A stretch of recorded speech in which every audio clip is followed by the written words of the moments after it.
press conferences have begun. Welcome back to sunny California as Florida State prepares for the Rose Bowl game as they take on Oregon on January 1st. I'm Lane Hurt. Today was Florida State's offense and Oregon's defense at the podium, and while the Seminoles have already talked a lot about Marcus Mariota, this is our first chance to hear from the Ducks and their thoughts on Florida State's Heisman Trophy winner, Jameis Winston. I think he's a great player. I mean, this dude can make plays all over the field. He has guys pressure him all in his face, but he still delivers a throw. And it just causes him to have some explosive plays. And I think that goes into the fact what Coach DP was saying about how he can throw an interception but doesn't phase him because he has extreme confidence in his guys and he just knows that he has to keep coming out and keep making plays. He really can make a throw from anywhere on the field. You have to respect that as a quarterback.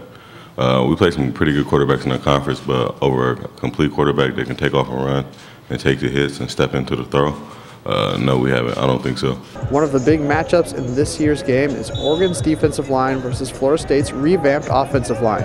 Both teams were very complimentary about each other's fronts. They're very, very athletic, very long guys, use their hands, play with their feet very, very well, take on blocks very well, be able to shed blocks and make plays, keeping containment on the edge.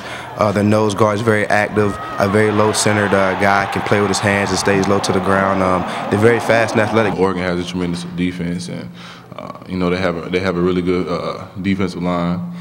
And it's going to be vital for the offensive line, you know, to establish the line of scrimmage and make sure that we control the line of scrimmage. You know, when you look at their offensive line, they're big, they're strong, they're fast, they're solid. I don't know if there was a lot of weaknesses. I think what they did is they improved themselves by making that switch, I believe, at center.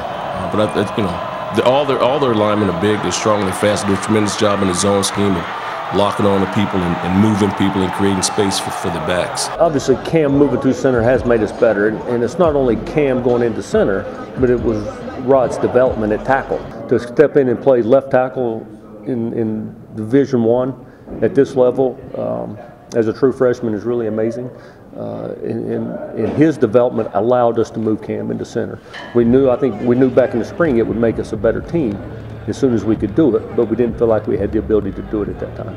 Be on the lookout later on for the day for press conference highlights and, of course, senior writer Tim Linnefeld's analysis on today's press conferences as well. And head coach Jimbo Fisher talks after practice. Of course, myself, Jonathan Schlesy, and Tim Linnefeld will break down the day that was right here on Seminoles.com. That'll wrap up things for now from California. Lane Hurt, Seminoles.com.